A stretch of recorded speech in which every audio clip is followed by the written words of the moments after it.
This is my true story. I lay in a hospital bed week after surgery, waiting for someone from my family to walk through the door. But no one came. Day after day, the chair beside me stayed empty. Not my children, not my grandchildren. The pain of loneliness hurt worse than the illness itself. I thought my life would end like this, abandoned, forgotten, erased. But then, something happened that I never expected. A stranger returned a letter I had written 50 years ago, and it changed everything. Before I continue, tell me where you're watching from and the time right now. And please subscribe so my story can reach more people. I remember the hospital room as clearly as if I am still there now. The air smelled faintly of antiseptic, that sharp scent that never goes away no matter how many times they mop the floors. Machines hummed quietly beside my bed, wires running into my arms, the rhythm of the monitor echoing through the silence. I had gone in for surgery, a simple procedure, they told me, but it left me weak and fragile, unable to move without pain. I told myself that at least I wasn't alone, that surely one of my children would come, surely my grandchildren would peek through the door, holding flowers, or even just smiles to remind me that I mattered. But the days passed, and the chair beside my bed stayed empty. Each morning, I woke to the sound of nurses moving quickly through the hallway, their shoes squeaking against the floor, their voices soft but rushed. They came in, checked my vitals, changed my bandages, gave me medicine, and then left again. They were kind, but they were not family. They didn't know me, didn't know the man I once was, didn't know the sacrifices I had made. They only knew me as another patient, another old man taking up a bed. And when they left, the silence swallowed me again. That empty chair haunted me. At first, I kept turning my head toward the door, expecting it to open. I told myself, they'll come today. They just needed time. But each day ended with the same reality. No one came. The hospital food arrived on a tray at the same times each day. Lukewarm soup, bread that was too hard, and sometimes a bit of fruit. I picked at it, chewing slowly, but I could hardly taste anything. The food wasn't what I wanted. What I wanted was company. What I wanted was someone to sit with me, to ask me how I was feeling, to hold my hand the way my wife used to. But the only sound in the room was the clinking of the utensils as I ate alone. Even the nurses noticed the emptiness. Some gave me sympathetic looks as they passed, as though they knew my family had not come. I felt ashamed, not because of my illness, but because of the truth their absence revealed. The nights were the hardest. When the lights dimmed in the halls and the noise of the day faded, I was left with nothing but the slow beeping of the monitor and the ache in my chest. I stared at the ceiling, listening to the machines breathe with me, and wondered if this was how my life would end. In a bed, alone, with no one by my side. The loneliness pressed on me heavier than the blankets covering my body. I would close my eyes and see my wife's face, her smile warm and gentle, the way she used to sit by me whenever I was sick. She had always promised me, "You'll never be alone." But now she was gone, and her absence was sharper than any knife. I had given my life to my children, raised them with everything I had, worked long hours so they could live comfortably. And yet, in the moment when I needed them most, they did not come. I thought of all the times I had sat in waiting rooms for them, all the nights I had stayed awake worrying when they were sick, all the sacrifices I had made so their futures would be bright. And now, when I lay in a bed weak and frail, they could not give me even an hour of their time. The pain of my stitches, the weakness in my body, none of it compared to the pain in my heart. That empty chair became more than furniture. It became a symbol of everything I had lost, of everything I had given that was never returned. Sometimes I turned my head toward the window to distract myself. The hospital overlooked a parking lot, and I would watch cars come and go. Families arrived with flowers and balloons for their loved ones. Children ran through the halls carrying handmade cards. Wives leaned over beds to kiss their husbands.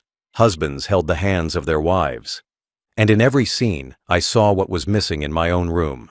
No footsteps came down the hall for me. No flowers sat on my table. No voices called out, "Grandpa, we're here." The world outside my door was filled with love and visits, but inside, my room remained cold, empty, and forgotten. As the days turned into a week, I stopped expecting. I stopped turning toward the door, stopped hoping for the sound of familiar voices. I let the silence settle in, though it felt like it was crushing me. I told myself not to cry, but at night the tears slipped down my cheeks anyway, silent and hidden, just like me. The hospital bed was not only a place of recovery, it became a place of truth. And the truth was simple and painful. I was alone. The hardest part was not the pain in my body or the weakness in my bones. It was the silence of my family. Day after day, I stared at the chair beside my bed, waiting for someone I loved to walk in and fill it. But it stayed empty. I had given everything to my children. From the moment they were born, I made sure they had food, clothes, and an education. I worked shifts that broke my body, spent nights without sleep, sold things I needed so they could have what they wanted. I thought those sacrifices meant something, that they would never forget the man who had built their lives brick by brick. But in that hospital room, I realized how wrong I had been. They did not come, not one of them, not even a phone call to ask if I was alive. At first, I told myself they were busy. Work, travel, children of their own. Life gets complicated. That's what I whispered to myself every night as I stared at the ceiling. But deep down, I knew the truth. It wasn't that they were too busy. It was that they didn't care enough to make time. A single call takes seconds. A visit takes an hour. But I was not worth that to them anymore. Their lives had moved on, and I was left behind, a fading memory that no longer mattered. I thought of the money I had poured into their futures. Tuition fees for schools they begged to attend. Loans I paid off when they were drowning in debt. Down payments for houses so they could have comfort while I lived simply. Weddings I funded so they could celebrate love while I sat in the corner, proud and smiling, never asking for anything in return. All those years, all that sacrifice, and now, when I was lying in a hospital bed, they could not even look me in the eye. The betrayal was quiet, but it was deeper than any wound the doctors stitched into my skin. My phone lay on the table beside me, but it might as well have been a stone. No messages, no missed calls, no names lighting up the screen. It was as if I had already died and been buried in their minds. The world outside my hospital door moved forward, but in that room, I was frozen in place, forgotten by the very people I thought would always remember me. I wondered if they even told their children where I was, if my grandchildren even knew that their grandfather was lying in a hospital, waiting, hoping, longing for a visit. I wondered if my name was even spoken in their homes anymore. The nurses noticed my loneliness. I could see it in the way they lingered for an extra moment when they came to check my vitals, or in the way they adjusted the blanket a little more carefully than necessary. Some even said softly, "Don't worry, you'll be all right." But they could not fill the space in my heart. Their kindness was real, but it wasn't the same as the love of your own children. That kind of love cannot be replaced by strangers, no matter how gentle they are. What I longed for was not care. It was connection. I wanted to feel like I still belonged to someone. Instead, I felt invisible. Every hour that passed reminded me that I was slipping further from their lives. I replayed memories in my head, teaching them how to ride a bike, sitting with them at the dinner table, reading bedtime stories when they were young. I could still hear their voices calling me Dad with laughter, still remember the way they once ran into my arms. Those memories felt like ghosts now. The same children who once clung to me for comfort now could not find time to visit. The same children I had carried on my shoulders now carried on with their lives without even looking back. I began to wonder if they were ashamed of me. Maybe in their eyes, I was just an old man taking up space, too weak, too slow, too much trouble. Maybe they didn't want their children to see me this way, hooked up to machines, frail and broken. Or maybe worse, they simply didn't think of me at all. I wasn't sure which hurt more, the idea that they saw me as a burden, or the idea that they had erased me completely. Either way, The silence screamed louder than words ever could. For the first time, I asked myself if I had already been forgotten. Not forgotten after death, but forgotten while still breathing. That realization cut deeper than the scalpel the surgeons had used on me. I had spent a lifetime being needed, and now, in the moment I needed them most, I was nothing. The hospital bed became a mirror, showing me the truth I didn't want to see. I had built everything for them, and now I stood alone among the ruins. The nights in the hospital were the longest hours of my life. When the hallways grew quiet and the nurses' footsteps faded into the distance, I was left with nothing but the sound of the machines beside my bed. The soft beeping of the monitor, the steady hiss of the oxygen, the faint hum of the lights above. It all blended into a kind of lonely music that filled the silence of the room. I would lie there on my back, staring at the pale ceiling tiles, watching shadows shift as the hours crawled by. Sleep came slowly, and when it did, it was light and restless. My body was tired, but my heart was too heavy to rest. Tears often slipped down the corners of my eyes at night, not from the pain of surgery, but from the ache of abandonment. I thought of my wife, gone so many years now, and the words she once whispered to me during hard times. "You'll never be alone." She had been my partner, my comfort, my anchor when life was heavy.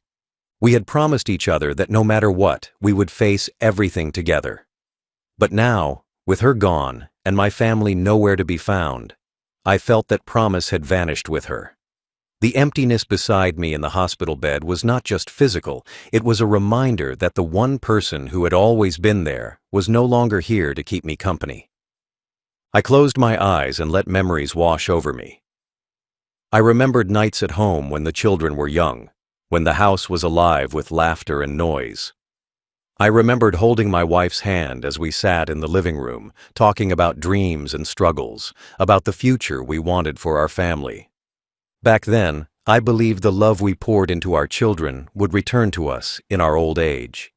I believed the sacrifices we made would be honored with kindness and care. But lying in that hospital bed, the truth felt like a knife.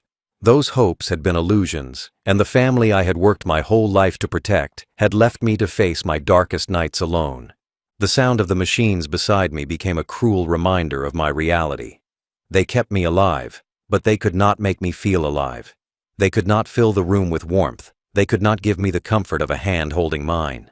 My only company was technology, wires and beeps and cold steel that treated my body but ignored my soul.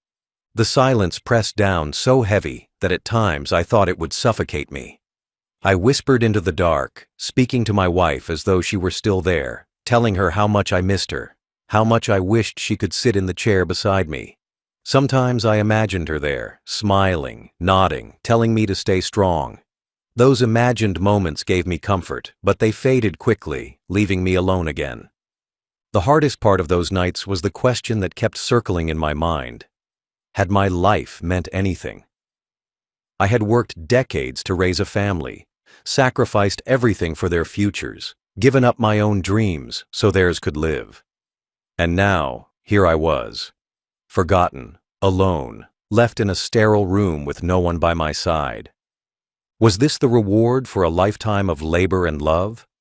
Was this the end of my story, an old man erased by those he loved most?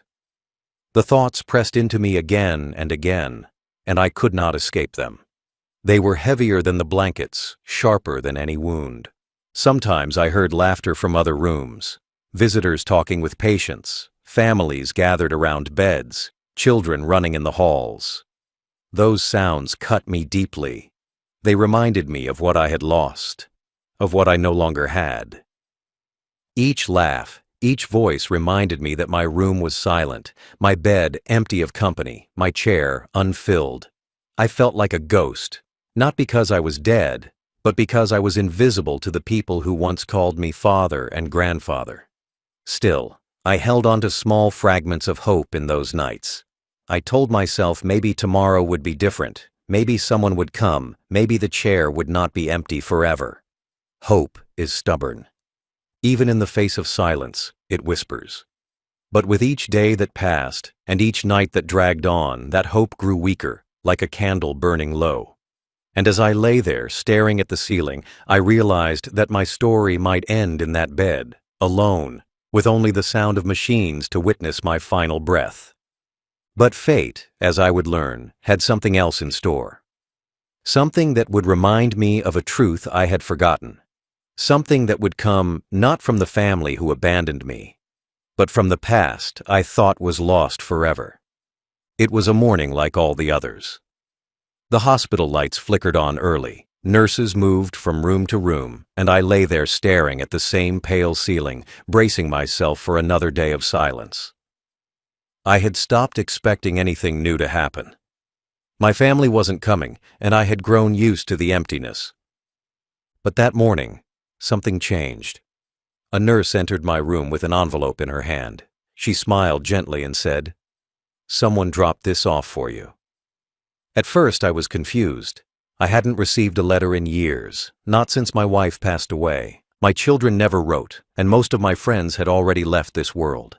I reached out with trembling hands, unsure if I even had the strength to open it. The paper was worn, yellowed with age, and I could see immediately that this was not a new envelope. When I turned it over and saw the handwriting, my heart nearly stopped. It was mine. The letters were shaky but familiar, the way I used to write when I was a much younger man. I stared at my own name written on the front and felt a rush of emotions I could not explain. My hands trembled so badly that the nurse had to help steady the paper as I held it. This was no ordinary letter. It was something from my past, something I had forgotten, something that had somehow found its way back to me after 50 long years. For a moment, I didn't want to open it. The sight of it alone was enough to flood me with memories. I remembered nights long ago when I used to write letters as a way of coping with the struggles of life. I had little back then, no money, no stability, only dreams that kept me going. I often wrote letters to myself, to my wife, to a future I wasn't sure I would ever see.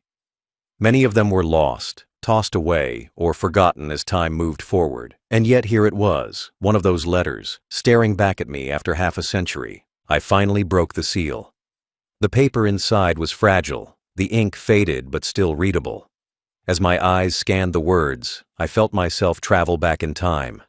The handwriting was mine, but it belonged to a man I had almost forgotten. The young version of myself, full of fire and determination. The letter was dated 50 years earlier. I had written it during one of the hardest times of my life, when I was struggling to provide for my wife and newborn children. I had poured my heart into it, not knowing if I would even survive those years, not knowing if my sacrifices would mean anything. And now, decades later, those words returned to me like a voice echoing across time. The nurse left me alone to read, and I unfolded the paper carefully. My younger self had written about dreams, dreams of building a family, of working hard no matter how tired I became, of loving my wife until my last breath.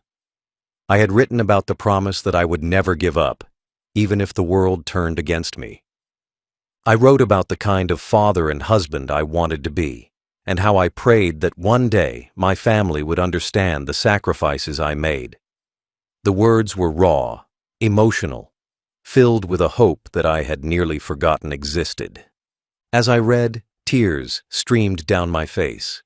Here I was, lying abandoned in a hospital bed, convinced that my life had been wasted, that my children's neglect defined my worth. But this letter reminded me of the truth. My worth was never in their hands. My worth was in the life I had lived, in the promises I had kept, in the love I had given freely, even when it was not returned. That younger version of me had not been wrong. I had built a family. I had worked tirelessly. I had kept my vows to my wife. Even if they did not see it, the evidence was written in the life I had led. I clutched the letter to my chest as though it were a lifeline.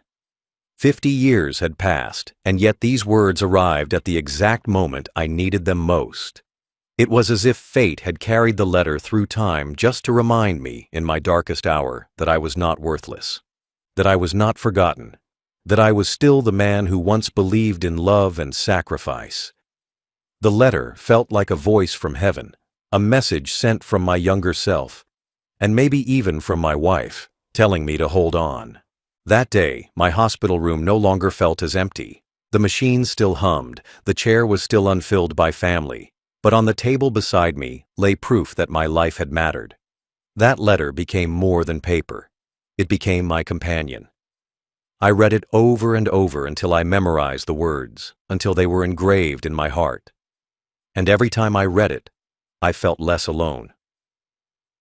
When I finished reading the letter, I set it down on my lap and just stared at it, my hands trembling as if I was holding something far heavier than paper. The words I had written 50 years ago had carried me back into a time I had almost forgotten. Suddenly, the hospital walls around me seemed to fade, and I was no longer an old man in a frail body.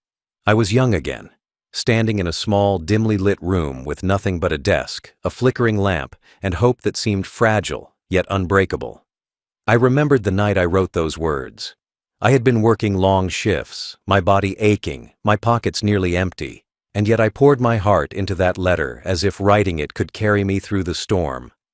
It was my way of speaking to the future, to myself, to the man I hoped I would become.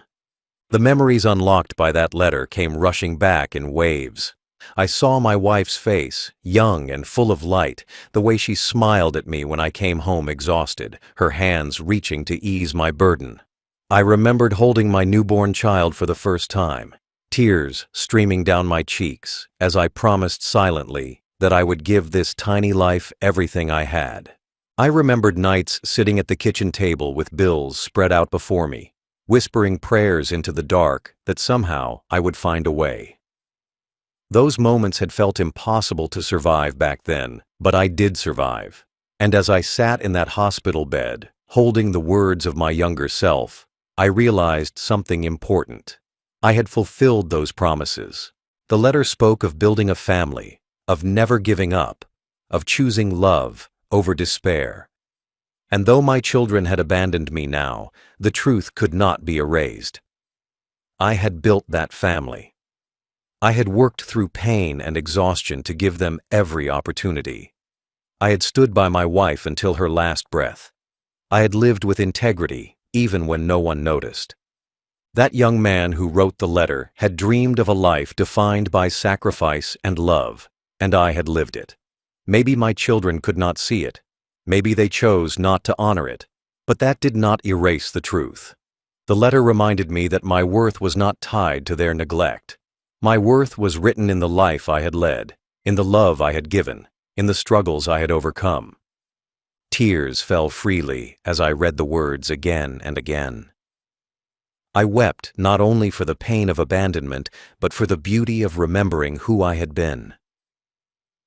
I wept for the young man who dared to dream in the face of poverty and hardship, who believed in a brighter tomorrow even when everything seemed dark. I wept because that man had not disappeared. He was still me, even now, even in this hospital bed, even in this frail body. His spirit was still alive, reminding me that I was more than the silence of my family, more than the loneliness of this room. The more I read, the stronger I felt. The letter unlocked not just memories, but strength. It reminded me of the resilience that had carried me through decades of labor. It reminded me of the love that had sustained me when life was hard. It reminded me that even now, when I felt abandoned, I was still the same man who had promised to never give up. I clutched the letter against my chest and whispered to my wife's photograph, telling her that I remembered now, that I had not failed, that I had been true to the vows we made. I realized then that the silence of my children did not define me. Their absence did not erase the years of sacrifice, the nights of struggle, the promises kept. My life was not empty just because they chose to treat me as if I was forgotten. My life was full because I had lived it with love, with effort, with dreams that had come true in ways I had not even recognized until that letter reminded me. That piece of paper was more than just words. It was a key. It unlocked the memories of who I was, of what I had endured, of everything I had achieved. It unlocked the truth that even in abandonment, I was not alone. Because my younger self, the man who once dreamed so fiercely, had never left me. He was still here, speaking across 50 years to remind me of my worth. And for the first time in a long time, I felt peace in that hospital bed. The machines hummed, the chair was still empty, but inside, I no longer felt invisible. I felt alive again. For days, I could not stop thinking about how that letter had made its way back into my hands. It felt too perfect, too precise, to simply be coincidence. Life had abandoned me in many ways, but this letter, this fragile piece of paper from 50 years ago, had found me when I needed it most. The mystery of it gnawed at me. Who had carried it? Who had kept it all these years? Who had thought to place it in my hands now, after so much time had passed? I asked the nurses, but they only shrugged and said a man had dropped it off. A stranger, they told me. But was he truly a stranger? A few days later, the door to my hospital room opened, and in stepped a man I had never seen before. He was younger than me, of course, perhaps in his 40s. His hair was dark with just a hint of gray, and his eyes carried something familiar that I could not quite place. He introduced himself quietly, almost shyly, as the son of an old friend of mine. My heart leapt at the sound of his father's name. Memories came flooding back. Long nights of work together, laughter over cheap cups of coffee, promises shared in the early days when none of us had anything but hope.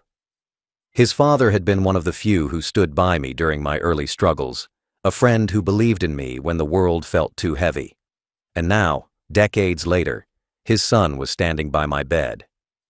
The man explained how he had found the letter. His father had recently passed away, and as he cleared through old boxes of belongings, he stumbled upon an envelope tucked away in a book. It was yellowed with age, the ink faded, but the name on the front was mine. Out of respect for his father's memory, he decided to find me, to return what belonged to me. He admitted he wasn't sure I was even alive, but something inside him told him the letter had to reach me. Fate, it seemed, had guided him straight to my hospital room. As I listened, I felt my chest tighten with emotion. That letter had been written in my darkest days, and somehow it had survived 50 years, traveling quietly through time until this man's hands carried it back to me. His father had kept it safe all those years, though I had no memory of ever giving it to him. Maybe I had left it behind in a moment of exhaustion. Maybe I had given it to him in trust. Maybe he had simply found it and chosen to keep it. Whatever the case, he had preserved a part of me that I had long forgotten. And now, through his son, that part of me had returned at the exact moment I thought I had nothing left. The man sat with me for a long while that day. He told me stories of his father, of how he often spoke of the friends who shaped his younger years. He said his father had admired me, that he had spoken of my determination, of how I never gave up no matter how hard life became. Hearing that nearly broke me. To think that even after all these years, someone had remembered me with respect, while my own children could not even spare me a visit. It was bittersweet. Painful, yes, but also healing. Because here was proof that my life had mattered to someone, that my struggles had left ripples in the world. As he spoke, I studied his face. He was indeed a stranger to me, but in his eyes I saw a reflection of the past, a bridge to memories I thought were gone. He did not come with excuses, or with greed, or with empty promises. He came simply with kindness, carrying a piece of my history back to me because it felt like the right thing to do. And that kindness, coming at the moment I needed it most, filled the emptiness in my heart more than any apology from my children ever could. When he finally stood to leave, he said he would come back again, and true to his word, he did. The next day and the day after, he visited me. He did not treat me like a burden. He did not look at his watch, waiting to leave. He sat with me, listened to me, and spoke with a respect I had not felt in years. The letter may have brought him to me, but it was his compassion that began to heal the wounds my family had left behind. That night, as I held the letter close to my chest once more, I realized something profound. Fate had sent me a stranger, but perhaps he was not a stranger at all. Perhaps he was a reminder that family is not always made of blood, but of those who choose to care. The man's father had once been my friend, and now his son had become a lifeline. and for the first time in a long while, I felt a spark of gratitude toward life again. After that first visit, the stranger kept coming back. At first, I was surprised every time the door opened and I saw him standing there with a small smile, carrying a cup of coffee or a piece of fruit from the cafeteria. I had grown so used to silence that I almost forgot what it felt like to have company. But soon, his visits became the highlight of my days. He did not come out of obligation, and he did not come to pretend. He came because he wanted to, and that made all the difference. He would sit in the chair beside my bed, the same chair that had haunted me with its emptiness for weeks, and he filled it with warmth and presence. He asked me questions about my life, not just polite questions, but real ones. He wanted to know about the years I spent working, about my wife, about my children when they were small, about the struggles I faced and the dreams I once carried, and I told him. I told him stories that I thought had died inside me, stories I had no one else left to share with. As I spoke, I could see that he listened with genuine interest, nodding, asking more, leaning in as though every word mattered. That simple act, being listened to, healed me in ways I cannot fully explain. He often brought stories of his own life, too.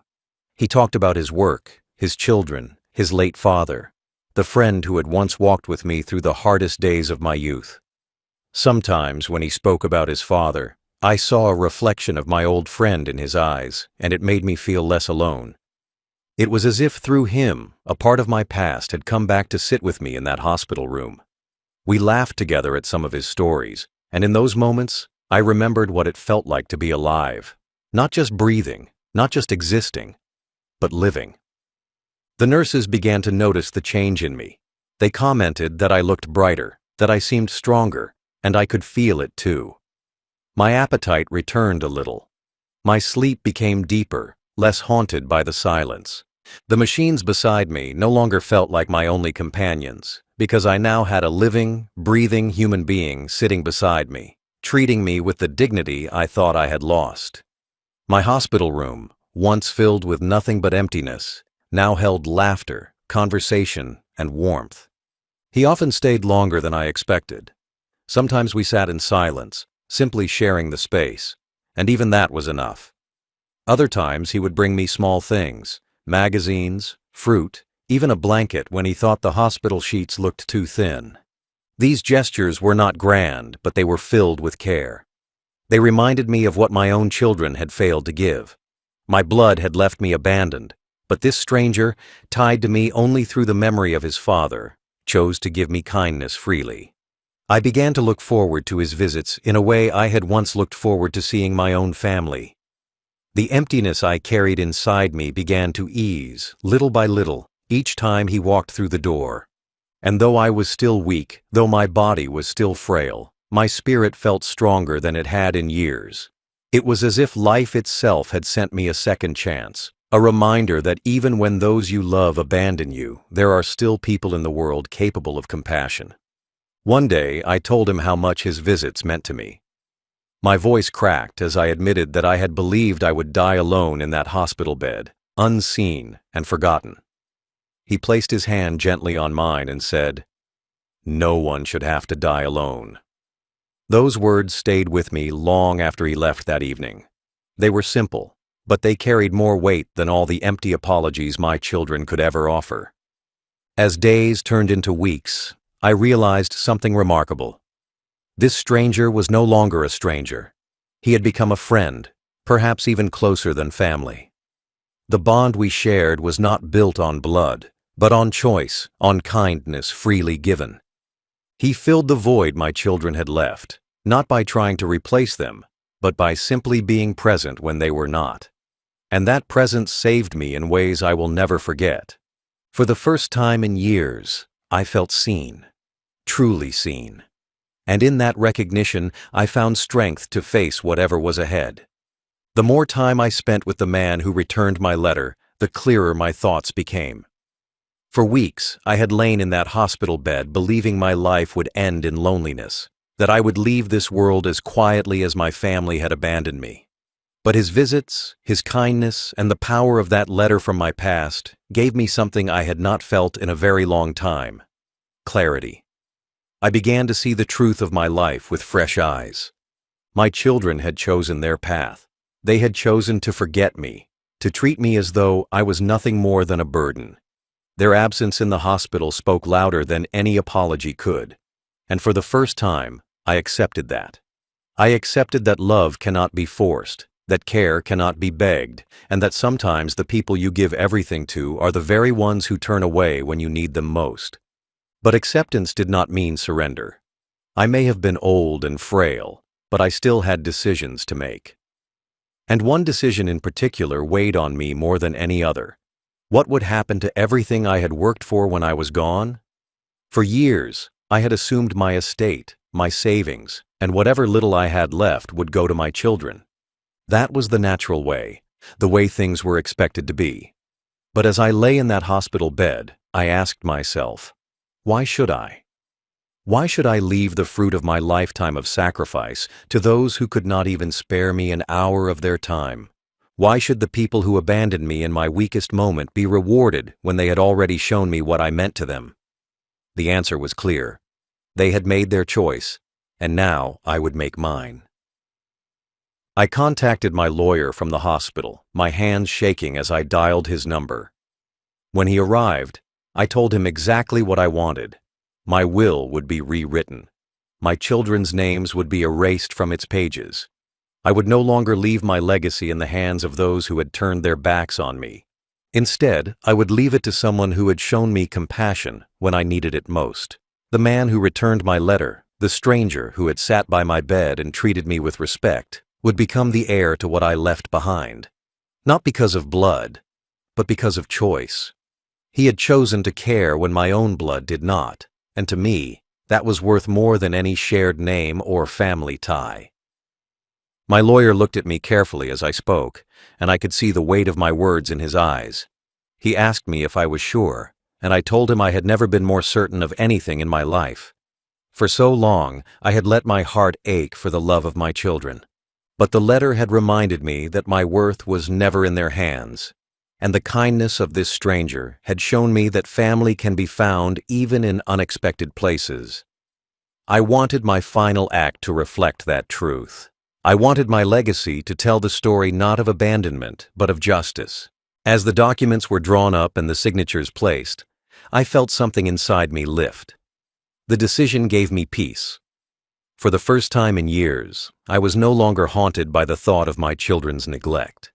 Instead, I felt a sense of strength, as though I had taken back control of the story they had tried to erase.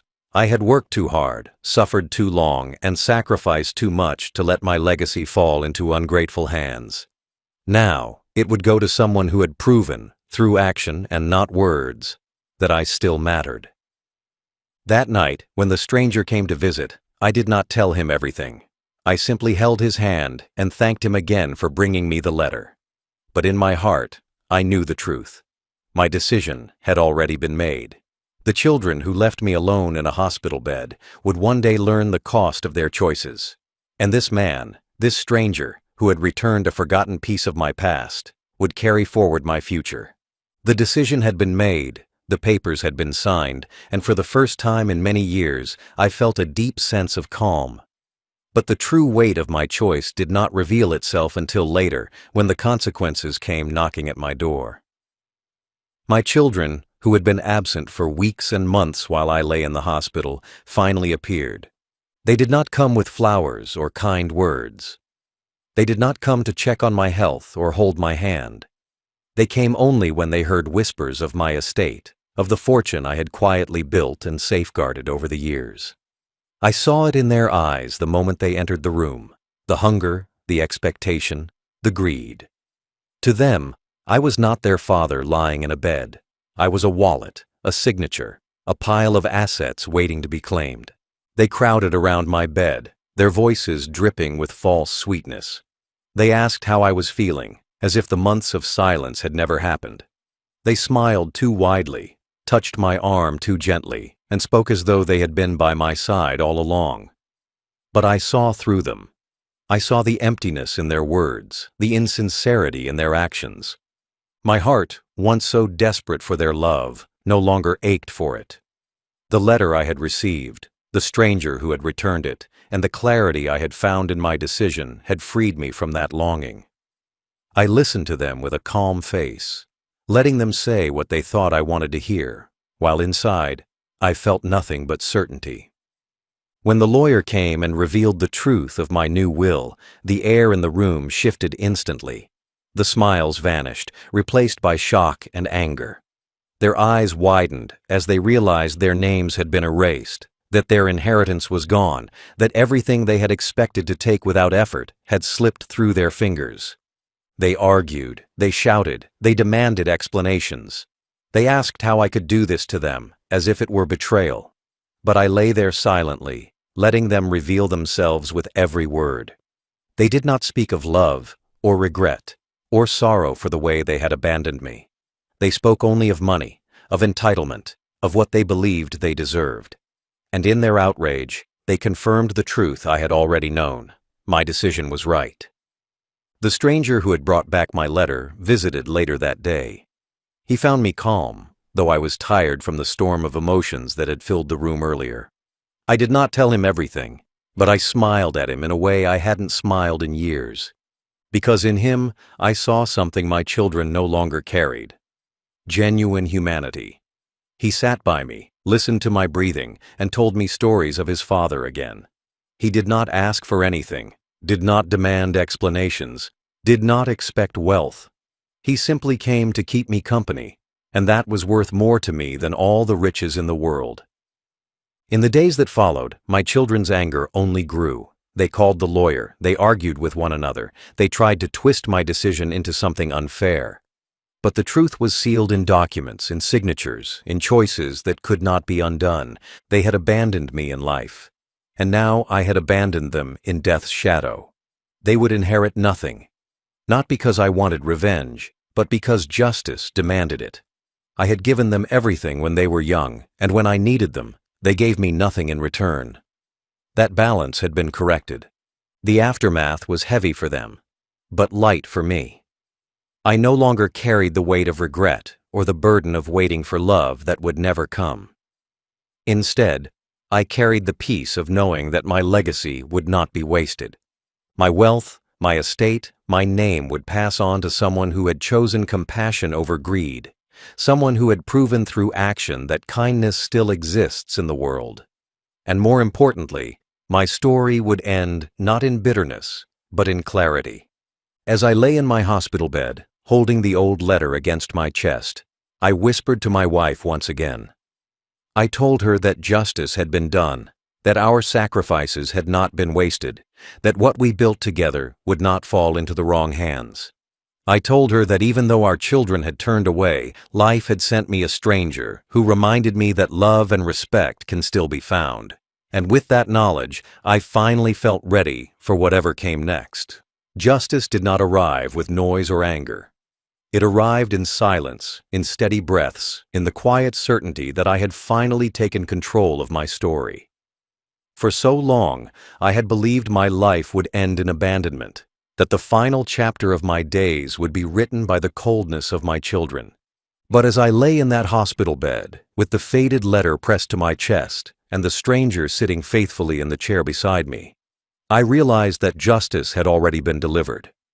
Not the kind of justice you see in courts or with punishment, but a deeper kind.